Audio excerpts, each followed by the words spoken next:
Bismillahirrahmanirrahim. Assalamualaikum warahmatullahi wabarakatuh. Perkenalkan, saya Arif Firmanto, Fakultas Psikologi, Universitas Muhammadiyah Malang.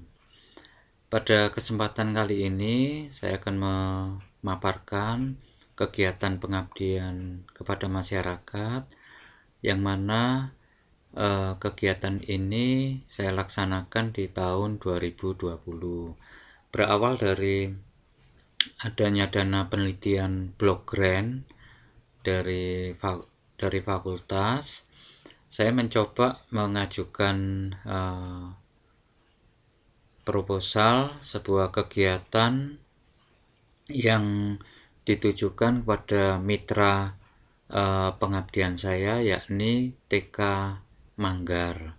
TK Manggar ini masih satu lingkungan di tempat tinggal saya, jadi masih satu kelurahan, di mana TK ini bukanlah TK besar, hanya TK kampung saja ya, bila dikatakan demikian. TK kecil dengan jumlah siswa yang tidak banyak, dan jumlah guru yang hanya 3 orang saja. TK Manggar ini khususnya di tahun 2020 itu mengalami kendala dalam proses belajar mengajar. Nah, dari hasil diskusi dengan guru dan kepala sekolah serta pengurus yayasan TK, saya mendapatkan informasi yang cukup memprihatinkan ya, bahwa sekian lama, mungkin sekitar 3 atau bahkan 4 bulan, itu pembelajaran tidak bisa berjalan dikarenakan kondisi pandemi yang tidak memungkinkan pembelajaran itu dilaksanakan di kelas atau di TK. Nah, untuk itu pengabdian ini mencoba memberikan alternatif solusi pada masalah TK Manggar tersebut. Langkah berikutnya, kami beserta guru yang diwakili oleh Kepala Sekolah Ibu Fitria Nur, kemudian penggiat pendidikan PAUD juga dari yayasan lain, yakni Bapak Puji Sumarsono, kami libatkan untuk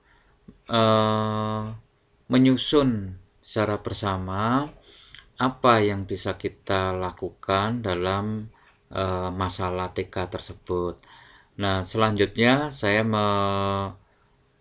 memfokuskan dan menetapkan judul dari pengabdian saya adalah pembelajaran berbasis kemitraan keluarga sekolah sebagai upaya penyelenggaraan pendidikan siswa TK Manggar Malang pada kondisi pandemi. Nah,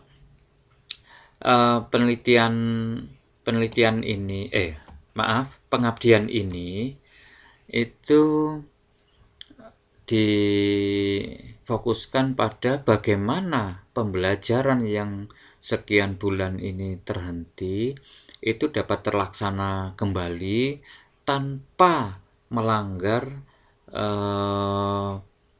protokol kesehatan atau aturan yang berlaku di tempat kami, terutama di Malang, di mana ada pembatasan kegiatan yang cukup ketat.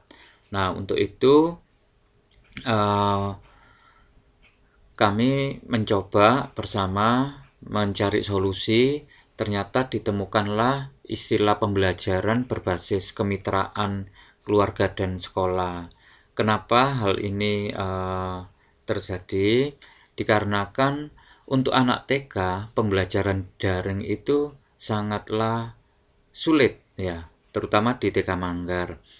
Hal ini sudah kami coba dan sudah kami evaluasi pembelajaran daring. Ternyata pembelajaran daring ini banyak menemukan kendala-kendala. Pertama adalah ya, mohon maaf, dari eh, dari sisi ketersediaan fasilitas, apakah itu wifi, apakah itu gadget berupa handphone ya, laptop bahkan itu em, tidak terfasilitasi dengan semestinya, di mana HP itu kadang harus sharing dengan orang tuanya atau dengan saudaranya. Ketersediaan wifi apalagi itu tidak semua siswa memiliki wifi di rumahnya, dan lebih-lebih adalah mereka siswa ini memiliki latar belakang keluarga yang bekerja. Ayahnya bekerja, ibunya bekerja, sehingga mereka bersekolah itu istilahnya apa ya? Semacam dititipkan gitu ya. Dititipkan ke sekolah dan nanti pulang ibu biasanya sudah di rumah. Tetapi dalam kondisi pandemi ini, maka mereka itu lebih banyak di rumah dan tidak terawasi dengan baik. Kenapa ini? Ya karena ayahnya bekerja, ibunya bekerja. Nah, eh, dengan kondisi ini, maka kita mencoba memberikan salah satu salah satu solusi ya, alternatif solusi ya, di mana pembelajaran ini kita model atau kita tata secara terstruktur. Jadi ada semacam buku paket, buku belajar gitu ya, yang kita siapkan dari mulai hari Senin sampai hari Jumat itu sudah kita tata. Nanti hari Senin ngapain, hari Selasa ngapain, dan itu bisa dilaksanakan sesuai dengan kesediaan orang tua ketika sudah di rumah. Nah, selain itu, guru pun juga melakukan home visit ya, kunjungan ke rumah.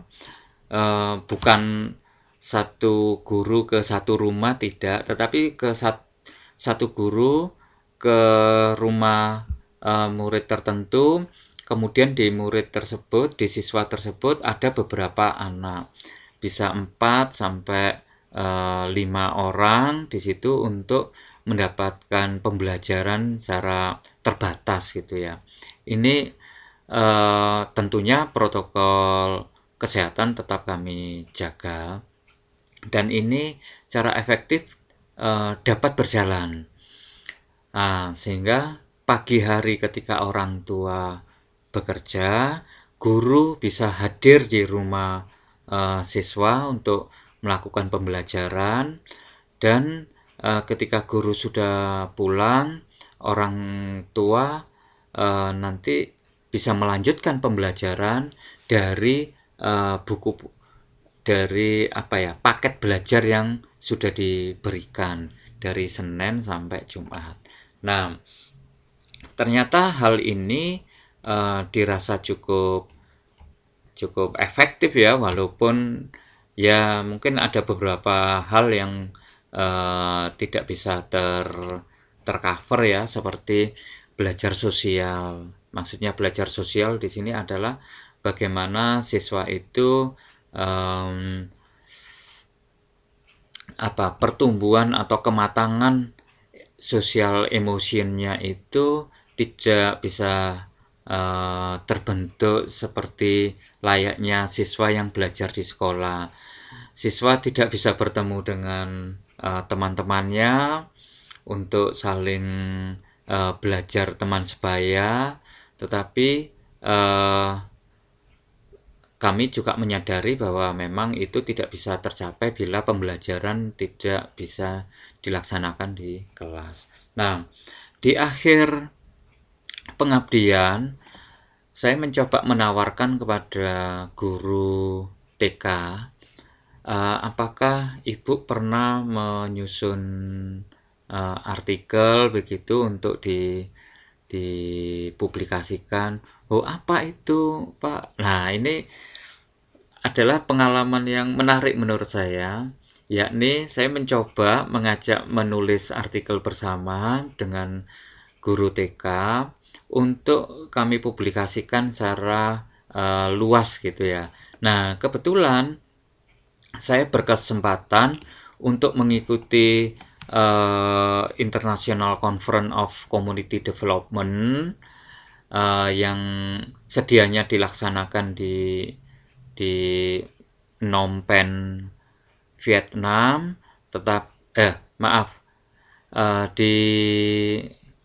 di Ho Chi Minh, Vietnam, itu di tahun 2020 di bulan Juli, tetapi karena kondisi waktu itu saya hanya bisa mengikuti secara virtual untuk mempresentasikan artikel kami yang dari bahasa Indonesia itu kita Englishkan menjadi A Family School Partnership Based Learning and Effort to Organize Early Childhood Education During Pandemic. Nah, ini menjadi kebanggaan tersendiri ya bagi saya bisa menulis bersama dengan para penggiat pendidikan, terutama dengan guru TK. Nah, artikel ini dipublikasikan di proceeding internasional yang bisa diakses secara online, dan pengalaman ini semoga menjadi langkah awal saya bisa mengajak pada orang-orang non akademik untuk berpartisipasi, mencobalah kita membuat karya bersama, syukur-syukur bisa dipublikasikan secara internasional. Sekian dari paparan saya tentang pengabdian yang saya laksanakan di tahun 2020. Semoga informasi ini bermanfaat, dan bila ada yang salah, saya mohon maaf. Assalamualaikum warahmatullahi wabarakatuh.